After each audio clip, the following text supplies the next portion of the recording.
آپ دیکھ رہے ہیں ABN نیوز، میں ہوں حسن روف۔ بلیٹن کا آغاز کرتے ہیں۔ IMF نے پاکستان کے لیے 11 نئے اسٹرکچرل بینچ مارکس مقرر کر دیے ہیں، جن کے تحت حکومت مالی سال 2026-27 کا بجٹ IMF اہداف کے مطابق پارلیمنٹ سے منظور کرائے گی۔ ذرائع کے مطابق حکومت اور IMF کے درمیان اسپیشل اکنامک زونز اور اسپیشل ٹیکنالوجی زون کے لیے دی جانے والی ٹیکس مرات مرحلہ ختم کرنے پر اتفاق ہوا ہے۔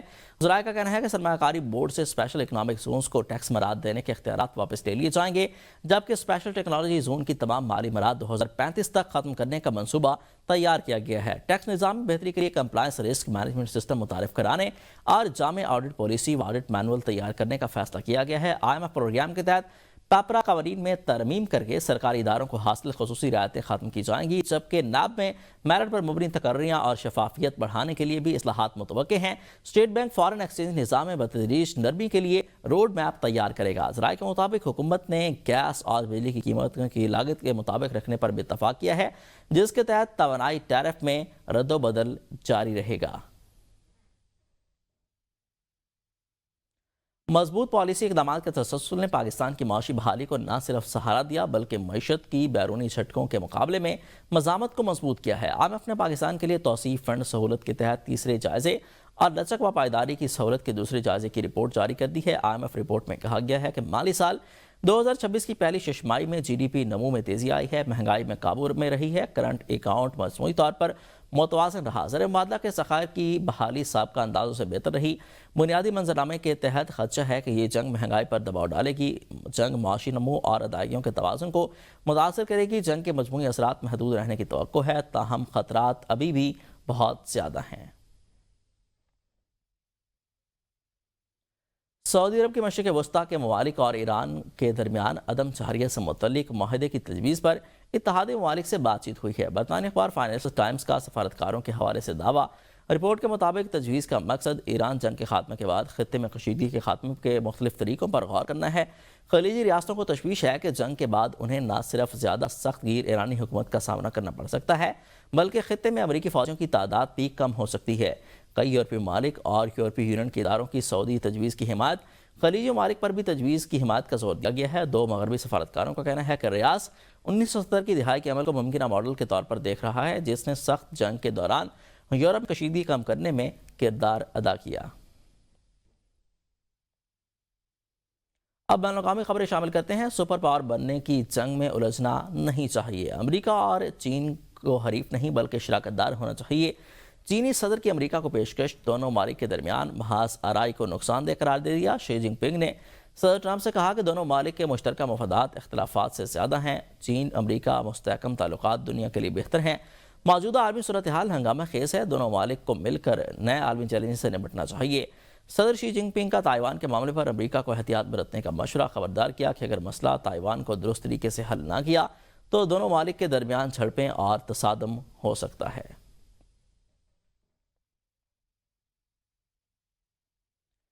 شی جن پنگ نے ایران کو فوجی سازوسامان فراہم نہ کرنے کا وعدہ کیا اور ایران کے معاملے پر مدد کی پیشکش کی ہے۔ ڈونلڈ ٹرمپ کا فاکس نیوز کو انٹرویو، کہتے ہیں کہ صدر شی جن پنگ ایران امریکہ کے درمیان معاہدہ ابنائے ہرمز کو کھلا دیکھنا چاہتے ہیں۔ ڈونلڈ ٹرمپ نے کہا کہ چین خطے میں استحکام اور توانائی کی آزاد نقل و حرکت کو برقرار رکھنا چاہتا ہے۔ چینی صدر نہیں چاہتے کہ ابنائے ہرمز بند ہو، جس سے تیل کی عالمی ترسیل متاثر ہو۔ ڈونلڈ ٹرمپ کا چین کا دورہ، بیجنگ میں چینی ہم منصب شی جن پنگ سے ملاقات۔ Great hall of the people میں صدر ٹرمپ کے اعزاز میں سرکاری ضیافت کا اہتمام کیا گیا۔ تقریب سے خطاب میں ڈونلڈ ٹرمپ نے کہا کہ چینی صدر سے بات چیت مثبت اور تعمیری رہی۔ آج یہاں موجود ہونا باعث اعزاز ہے، تاریخی مہمان نوازی پر چین کے مشکور ہیں۔ دونوں ممالک کے مشترکہ مفادات دنیا کی ترقی کے لیے اہم ہیں۔ چین اور امریکہ کے تعلقات ایسے ہوں گے جیسے پہلے کبھی نہیں تھے۔ امریکی صدر ڈونلڈ ٹرمپ نے چینی صدر کو 24 ستمبر کو دورہ امریکہ کی دعوت دے دی ہے۔ دونوں رہنماؤں نے ٹیمپل آف ہیون کا بھی دورہ کیا ہے۔ صدر ٹرمپ کے ہمراہ ٹیسلا کے CEO ایلان مسک سمیت بڑی کمپنیوں کے سربراہ بھی چین میں موجود ہیں۔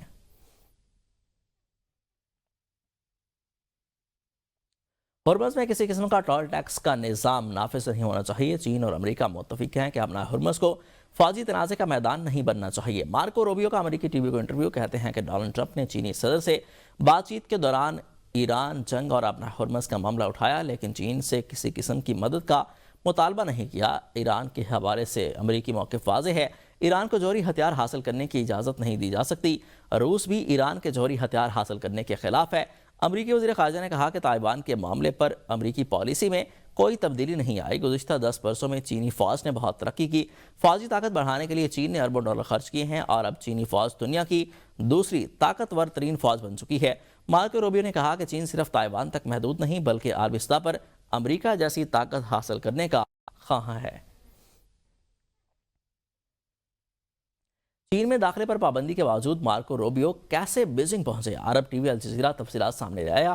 رپورٹ کے مطابق چین نے روبیو کے نام میں تکنیکی تبدیلی کی اور انہیں سرکاری دستاویزات میں مارکو لولو کہا گیا اور کے طور پر جد کیا گیا، جس کے بعد مارکو روبیو سفارتی تکنیک کے ذریعے ڈونلڈ ٹرمپ کے ہمراہ بیجنگ پہنچے ہیں۔ چینی حکومت نے روبیو کے نام کے پہلے حصے کو چینی حرف سے نقل کیا جس میں ان کا نام لو کے طور پر ظاہر ہوا۔ چین نے مارکو روبیو پر اس وقت پابندیاں عائد کی تھیں جب وہ امریکی سینیٹر تھے۔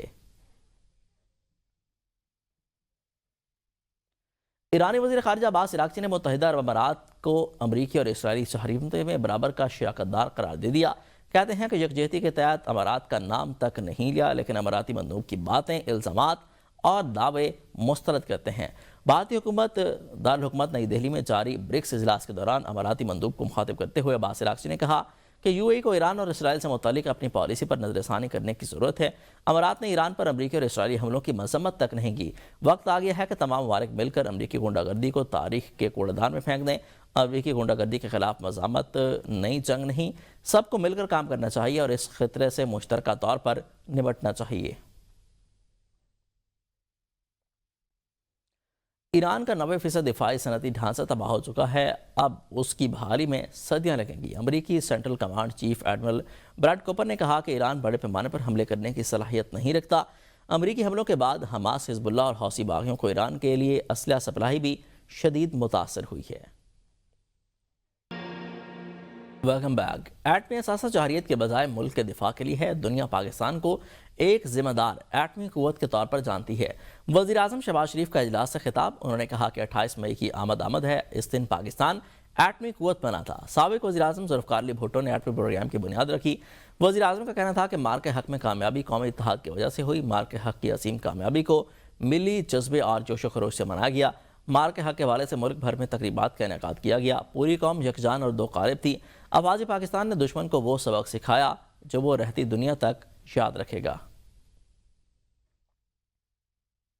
نائب وزیر اعظم وزیر خارجہ سینیٹر اسحاق ڈار کا برطانوی وزیر خارجہ سے ٹیلی فونک رابطہ ہوا، جس میں خطے کی موجودہ صورتحال اور امن و امان کے استحکام کے لیے جاری کوششوں پر تبادلہ خیال کیا گیا۔ برطانوی وزیر خارجہ نے خطے میں امن کے لیے پاکستان کے تعمیری کردار کو سراہا ہے۔ اسحاق ڈار نے کہا کہ پاکستان علاقائی مسائل کے حل کے لیے مکالمے اور سفارتکاری پر یقین رکھتا ہے۔ خطے کی سیکیورٹی اور عالمی تجارت پر موجودہ صورتحال کے اثرات پر بھی گفتگو ہوئی۔ دونوں رہنماؤں نے قریبی رابطہ اور مشاورت جاری رکھنے پر اتفاق کیا۔ پاکستان کے خلاف بیرون ملک سے منظم منفی پروپیگنڈا مہم جاری ہے۔ وفاقی وزیر اطلاعات و نشریات عطاء اللہ تعالی نے کہا کہ غیر مصدقہ اور گمنام ذرائع سے جھوٹی خبریں پھیلا کر کنفیوژن پیدا کرنے کی کوشش کی جا رہی ہے۔ پاکستان کے امن کے کردار کو بدنام کرنے کی کوششیں بدنیتی پر مبنی ہیں۔ انہوں نے کہا کہ معتبر ملکی میڈیا اور فیکٹ چیک پلیٹ فارمز نے جھوٹی معلومات کو بے نقاب کر دیا ہے۔ پاکستان کی دہشت گردی کے خلاف کامیاب حکمت عملی بعض عناصر کو ہضم نہیں ہو رہی۔ عطاء اللہ تعالی نے کہا کہ پاکستان علاقائی امن کے لیے اپنا مثبت کردار جاری رکھے گا۔ منظم مہم کے پیچھے امن مخالف عناصر کار فرما ہیں۔ انہوں نے کہا کہ پاکستانی میڈیا اور انفلوئنسرز کا کردار قابل تحسین ہے۔ کراچی کی مبینہ ڈرگ کوئن انمول عرف پنکی کی گرفتاری کے بعد دوران تفتیش اہم انکشافات، سول وفاقی حساس ادارے نے ملزمہ کو لاہور سے گرفتار کر کے کراچی پولیس کے حوالے کر دیا ہے۔ پنکی کو 2024 میں CIA نے لاہور سے گرفتار کیا مگر مبینہ رشوت پر چھوڑ دیا گیا۔ ملزمہ نے لاہور سے کراچی تک مبینہ منشیات نیٹ ورک، سپلائی چین اور باثر روابط سے متعلق کئی دعوے کیے ہیں۔ انمول پنکی نے دوران تفتیش بتایا کہ وہ 2006 میں کراچی سے لاہور منتقل ہوئیں۔ اس کی ملاقات مبینہ ڈرگ ڈیلر رانا ناصر سے ہوئی۔ رانا منصور، رانا شہروز اور کرن نامی خاتون رانا ناصر کے ساتھ ہے۔ منشیات کی ترسیل رانا ناصر پنکی سے کرواتا تھا۔ ملزمہ کے مطابق لاہور میں منشیات افریقی باشندوں کے ذریعے لائی جاتی تھی، جبکہ کراچی سپلائی کے لیے فوڈ اور بائک رائڈرز استعمال ہوتے تھے۔ کوکین بنانا انٹرنیٹ سے سیکھا۔ ملزمہ نے دعویٰ کیا ہے کہ اس کے 700 سے زیادہ صارفین تھے، جن میں اداکار، ماڈلز اور بعض سیاسی شخصیات بھی شامل ہیں۔ پنکی کا یہ بھی دعویٰ ہے کہ اپنے کارندوں کو چھڑانے کے لیے کروڑوں روپے کی رشوت دی جاتی رہی ہے۔ ذرائع کے مطابق ملزمہ کو سول وفاقی حساس ادارے نے لاہور سے گرفتار کر کے کراچی پولیس کے حوالے کیا ہے۔ منشیات فروش انمول عرف پنکی کے خلاف انویسٹیگیشن ونگ کی مزید تحقیقات جاری ہیں۔ مختلف ٹیمیں تشکیل دے دی گئی ہیں۔ CRO برانچ کو خصوصی ٹاسک سونپ دیا گیا ہے۔ گزشتہ 10 سال کا مینول اور کمپیوٹرائز ریکارڈ چیک کیا جا رہا ہے۔ موصول ہونے والے ان تمام مقدمات کا مرلہ وار جائزہ لیا جا رہا ہے تاکہ ماضی میں ان مقدمات پر کیا پیش رفت اور کارروائی عمل میں لائی گئی ہے۔ اس سلسلے میں غفلت کے مرتکب تفتیشی افسران کے خلاف سخت قانونی اور محکمانہ کارروائی عمل میں لائی جا رہی ہے۔ کوکین کوئین گرفتار ہوتے ہی بیمار ہو گئی۔ پنکی کو 4 بیماریوں کی شکایات میڈیکل کروا لیا گیا۔ اسپتال ذرائع کے مطابق ملزمہ پنکی کو کڈنی میں تکلیف کی شکایت پر لایا گیا ہے۔ ملزمہ کے مطابق اسے معدے اور آنکھوں کا بھی مسئلہ ہے۔ ملزمہ نے اسے بتایا ہے کہ اسے دمہ کی بھی شکایت ہے۔ اسپتال ذرائع کے مطابق ملزمہ نے ایگزامینیشن کے دوران بتایا کہ جسم میں جلن بھی رہتی ہے۔ ملزمہ کو سول اسپتال ریفر کر دیا گیا۔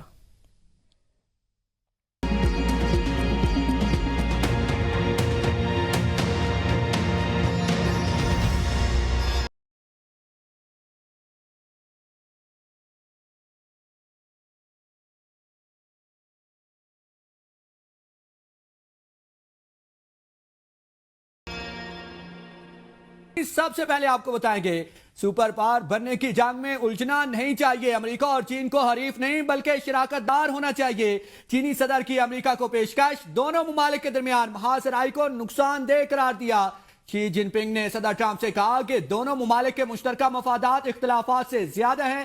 چین امریکہ مستحکم تعلقات دنیا کے لیے بہتر ہے۔ موجودہ عالمی صورتحال ہنگامہ خیز، دونوں ممالک کو مل کر عالمی چیلنجز سے نمٹنا چاہیے۔ صدر شی جن پنگ کا تائیوان کے معاملے پر امریکہ کو احتیاط برتنے کا مشورہ، خبردار کیا اگر مسئلہ تائیوان کو درست طریقے سے حل نہ کیا گیا تو دونوں ممالک کے درمیان جھڑپیں اور تصادم ہو سکتا ہے۔ آگے بڑھیں، مزید آپ کو بتائیں شی جن پنگ نے ایران کو فوجی ساز و سامان فراہم نہ کرنے کا وعدہ کیا اور ایران کے معاملے پر مدد کی پیشکش کی ہے۔ ڈونلڈ ٹرمپ کا فاکس نیوز کو انٹرویو، کہتے ہیں صدر شی جن پنگ ایران امریکہ کے درمیان معاہدہ آبنائے ہرمز کو کھلا دیکھنا چاہتے ہیں۔ ڈونلڈ ٹرمپ نے کہا چین خطے میں استحکام اور توانائی کی آزاد نقل و حرکت کو برقرار رکھنا چاہتا ہے۔ چینی صدر نہیں چاہتے کہ اپنا ہرمز بند ہو جس سے تیل کی عالمی ترسیل متاثر ہو۔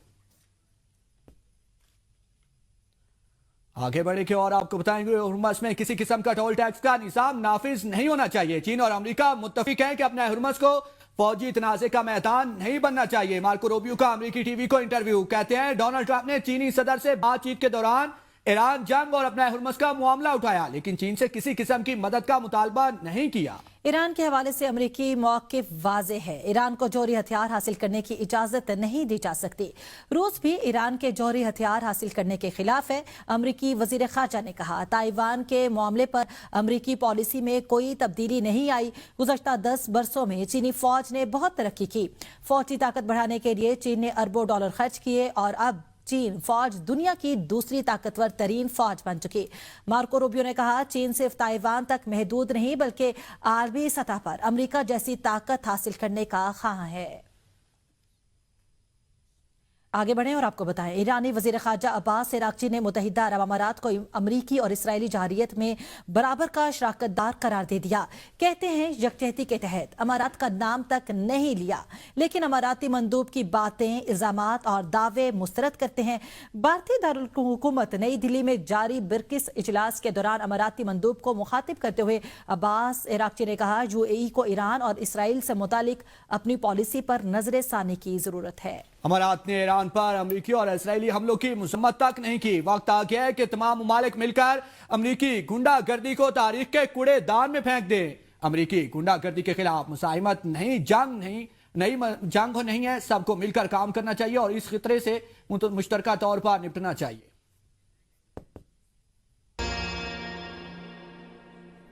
ویلکم بیک، آگے بڑھیں اور آپ کو بتائیں کراچی کی مبینہ ڈرگ کوئین انمول عرف پنکی کی گرفتاری کے بعد دوران تفتیش اہم انکشافات۔ سول وفاق حساس ادارے نے ملزمہ کو لاہور سے گرفتار کر کے کراچی پولیس کے حوالے کیا۔ پنکی کو 2024 میں CIA لاہور نے گرفتار کیا مگر مبینہ طور پر رشوت لے کر چھوڑ دیا۔ ملزمہ نے لاہور سے کراچی تک مبینہ منشیات نیٹ ورک، سپلائی چین اور بااثر روابط سے متعلق کئی دعوے کیے ہیں۔ انمول پنکی نے دوران تفتیش بتایا کہ وہ 2006 میں کراچی میں لاہور منتقل ہوئی، جہاں اس کی ملاقات مبینہ ڈرگ ڈیلر رانا ناصر سے ہوئی۔ رانا منصور، رانا شہروز اور کرن نامی خاتون رانا ناصر کے ساتھی تھے۔ منشیات کی ترسیل رانا ناصر پنکی سے کرواتا تھا۔ ملزمہ کے مطابق لاہور میں منشیات افریقی باشندوں کے ذریعے لائی جاتی تھی، جبکہ کراچی سپلائی کے لیے فوڈ اور بائک رائڈر سے استعمال ہوتے تھے۔ کوکین بنانا انٹرنیٹ سے سیکھا۔ ملزمہ نے دعویٰ کیا کہ اس کے 700 سے زائد صارفین تھے، جن میں اداکار، ماڈلز اور بعض سیاسی شخصیات بھی شامل تھی۔ پنکی کا یہ بھی دعویٰ ہے کہ اپنے کارندوں کو چھڑانے کے لیے کروڑوں روپے رشوت دی جاتی رہی۔ ذرائع کے مطابق ملزمہ کو سول وفاقی اساس ادارے نے لاہور سے گرفتار کر کے کراچی پولیس کے حوالے کیا۔ کوکین کوئین گرفتار ہوتے ہی بیمار ہو گئی۔ پنکی کو 4 بیماریوں کی شکایت میڈیکل رپورٹ کروا لی ہے اور اسپتال سرائے کے مطابق ملزمہ پنکی کو کڈنی میں تکلیف کی شکایت پر لایا گیا۔ ملزمہ کے مطابق اسے معدے اور آنکھوں کا بھی مسئلہ ہے۔ ملزمہ نے بتایا کہ اسے دمے کی بھی شکایت ہے۔ اسپتال سرائے کے مطابق ملزمہ نے ایگزامینیشن کے دوران بتایا کہ جسم میں جلن بھی رہتی ہے۔ ملزمہ کو سول ہسپتال ریفر کر دیا گیا۔ دیگر خبریں بلٹن کا حصہ بنائیں اور آپ کو بتائیں ابھی تک 28ویں ترمیم کا کوئی مسودہ تیار نہیں ہوا۔ کچھ نکات سیاسی جماعتوں سے مشاورت جاری ہے۔ پروگرام سوال سے آگے میں سینیٹر رانا ثناءاللہ کا کہنا ہے آئینی ترمیم سے متعلق صدر زرداری اور بلاول بھٹو سے بات چیت ہوتی رہتی ہے اور اب بھی ہو رہی ہے۔ اپوزیشن لیڈر محمود اچکزئی جب بھی چاہیں وزیر اعظم سے ملاقات کر سکتے ہیں۔ وزیر اعظم ان کو خوش آمدید کہیں گے، لیکن انہوں نے مشروط طور پر بات کی ہے۔ بانی چیئرمین سے ملاقات اور 1-2 ایشوز اور ہے۔ بلاول صاحب سے بھی ہوتی رہتی، زرداری صاحب سے بھی، پرائم منسٹر صاحب بھی جب ملتے ہیں تو کیونکہ یہ بنیادی ایشوز ہیں۔ جیسے ہی محمود خان اچکزئی صاحب ملاقات کرنا چاہیں گے بالکل پرائم منسٹر صاحب ان کو جو ہے وہ ویلکم کریں گے، وہ آئیں، تشریف لائیں اور جو بھی ایشو ان کی کریں۔ لیکن ابھی تک محمود خان اچکزئی صاحب نے جو ہے نا وہ مشروط طور پہ تو انہوں نے 1-2 مرتبہ بات کی ہے۔ ان کی یہی ہے کہ پہلے ان کی عمران خان صاحب سے ملاقات کروائی جائے۔ اسی طرح سے کچھ 1-2 ایشوز اور ہیں۔ Chairman P T I barrister گور کا کہنا ہے کہ 28ویں ترمیم پر حکومت اپنا موقف واضح کرے۔ کیا 18ویں ترمیم رول بیک ہو رہی ہے؟ کیا کچھ محکمے واپس وفاق کے پاس آ رہے ہیں؟ کیا جو اختیارات وفاق سے صوبوں کو منتقل ہوئے تھے وہ دوبارہ وفاق کو منتقل ہو رہے ہیں؟ پارلیمنٹ کے باہر میڈیا سے گفتگو میں انہوں نے کہا کہ یہ بہت سنجیدہ معاملات ہیں۔ یہ اسمبلی 26ویں اور 27ویں ترمیم کے بعد 28ویں ترمیم کی متحمل نہیں ہو سکتی۔ ملک بھی ان ترامیم کا متحمل نہیں ہو سکتا۔ بلاول بھٹو زرداری نے شازیہ مری کو تلخ انداز میں چھاڑ دیا۔ بلاول بھٹو صحافیوں سے گفتگو کے دوران لقمہ دینے پر پارٹی رہنما شازیہ مری سے تلخ انداز میں پیش آئے۔ ایک صحافی نے سوال کیا، ایک وفاقی وزیر نے یہ مطالبہ کیا ہے کہ بے نظیر انکم سپورٹ پروگرام کو صوبوں کے حوالے کیا جائے، جس پر بلاول بھٹو نے کہا انہیں علم نہیں یہ مطالبہ کس وزیر نے کیا۔ اسی دوران شازیہ مری نے مداخلت کرتے ہوئے یاد دلایا کہ یہ مطالبہ کھیلداس کوہستانی کی جانب سے سامنے آیا، جس پر بلاول بھٹو نے سخت لہجے میں کہا آپ سے نہیں پوچھا گیا۔ شازیہ مری نے وضاحت دینے کی کوشش کی تو بلاول نے انہیں مزید بولنے سے روک دیا۔ ٹٹا میں کوئلے کی کان میں دیوار گرنے سے 4 مزدور جاں بحق، 5 شدید زخمی ہو گئے۔ ذرائع کے مطابق مزدور کان میں کام کے دوران اچانک مٹی اور کوئلہ گرنے سے 4 مزدور موقع پر دم توڑ گئے۔ مقامی مزدوروں نے اپنی مدد آپ کے تحت لاشیں اور زخمیوں کو باہر نکالا۔ جاں بحق اور زخمی مزدوروں کا تعلق سوات سے بتایا جا رہا ہے۔ ایس ایچ او جھرک کا کہنا ہے کہ زخمیوں کی حالت تشویشناک ہے، انہیں فوری طور پر حیدرآباد کے اسپتال میں بھیجا جا رہا ہے۔ آگے بڑھیں اور آپ کو بتائیں ہجیرہ میں لائن آف کنٹرول کے علاقے بٹر چوکی میں پاکستانی شہری کو بھارتی فوج نے شہید کر دیا۔ اہل خانہ کے مطابق نوجوان عامر مال مویشی چرا رہا تھا کہ غلطی سے LOC کراس کر گیا، اسے بھارتی فوج نے شہید کر دیا۔ ورثہ کا کہنا ہے کہ نوجوان کی شادی 1 ماہ قبل ہوئی تھی، جبکہ شہادت کی خبر انہیں بھارتی میڈیا سے ملی۔ اہل خانہ نے حکومت پاکستان سے لاش کی واپسی میں مدد کی اپیل کی ہے۔